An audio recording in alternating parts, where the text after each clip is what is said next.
Hey, outdoor analyst here. I have something really cool. This is going to be a knife that, believe it or not, I have wanted for years. And when Mora came out with their original cork slash float knife, I was extremely excited about it until the original one I found out was fully serrated. And for me, I thought, okay, that's all right.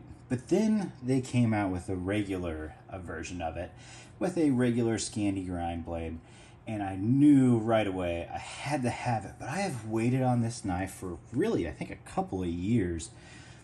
I don't know why. It's the one knife I just haven't been able to just pull that trigger on, and yet I've always wanted to. And I know that's really weird because it's only a $30 knife, and that's always what kind of got me. I was like, well, I got 30 bucks. Should I just add a little bit more to it and get something a little nicer?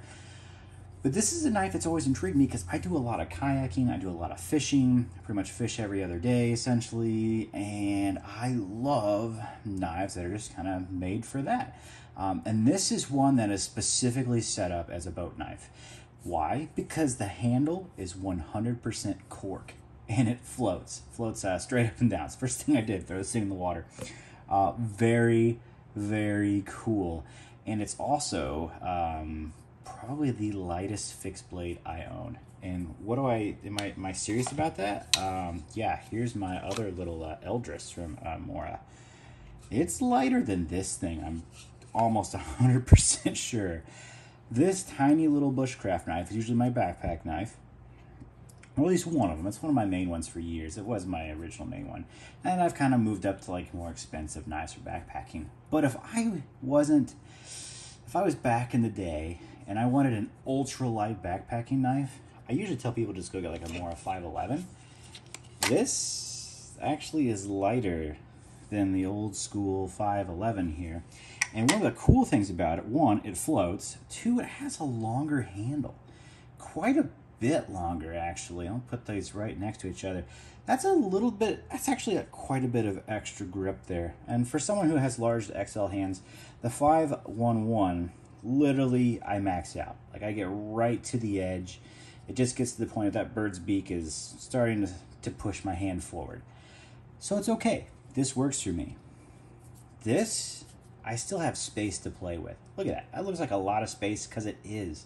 That is really nice. And this knife weighs 2.9 ounces in the sheath.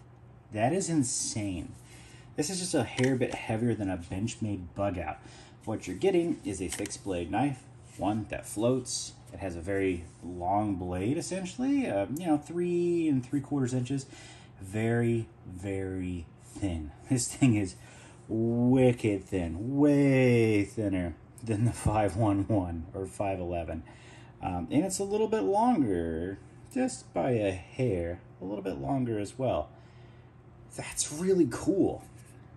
Now, there are some differences, and it's not all positive. This knife is extremely bendy. And I mean, this is sturdy. You could baton with this without even really a question. I would not really baton anything besides little kindling with this knife because it is so bendable. And that's great for fish. That's amazing for fish. So you can actually do a little bit more of the ideal fillet job with this thing. Not super bendy, but it'll bend. So keep that in mind. What does that really mean? This is a great boat knife. This is perfect for fishing, tackle box, kayak. You just can't win because it floats. It's super lightweight. Makes for a great ultralight backpacking knife. If you're not going to be into like tons of woods work and you're just thinking, I need something for food prep, cutting open packages, and if I have to, maybe a little woods work, maybe a little fishing, this knife is perfect. It really does take the cake. It's just, I feel like it actually floats in air. It's that insanely light. It's way lighter than this. Now, is it more bushcrafty than this? No. And it's really weird to say that with a knife with this small of a blade. This thing's incredible in the hand. It's just really comfy, really sturdy, very sturdy. Anything you can put this blade through, it'll take. I would say it's stronger than this thing. This thing is still pretty bendy. It's not definitely an insane rat tail. I don't know how far back this goes. Rat tang, I should say. Which is fine. This is a rat tang, and it'll take insane amounts of abuse. I think this is too. that's not a problem. It's just this is so thin, and the handle material is fully cork. I'm not sure what liner and whatnot goes back in here. So this is not a super tough knife. And they call this a Scandi. This knife is so thin, I wouldn't even worry about it being a Scandi. It's going to do food prep immaculately because of how thin this thing is. So man, it's just winning hand over fist. I love this knife. When I take it over, like, whatever, the Garberg, thick, chunky, really tough. Also weighs like 4 to 5 times as much. This is pretty hefty and heavy. Really cool, fun for camp. This is your travel knife, man. If you're going on a trip, hopping in the canoe, hopping in the kayak, this is the way to go. It is so cool. Just pick one up. I can't believe I waited so long. I'm gonna use this thing. It's gonna be probably my main fishing knife. I usually have like a Bark River Canadian in my tackle box.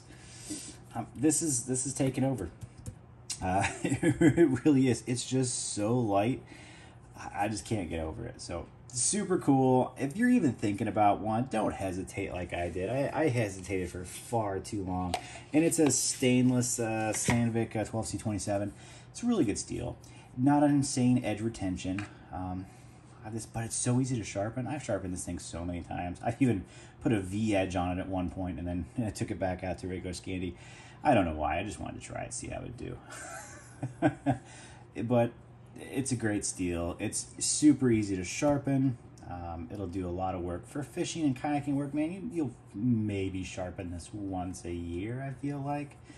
You're just not doing that much really intense cutting unless you just do a lot of rope for some reason, but I don't. So to each their own for that. But anyway, the cork knife, super cool. It's very light. It's very flimsy. But I think that's what just makes it so awesome. This thing I think is like an ounce on its own. An ounce. And the sheath makes it 2.9 when you put it all together.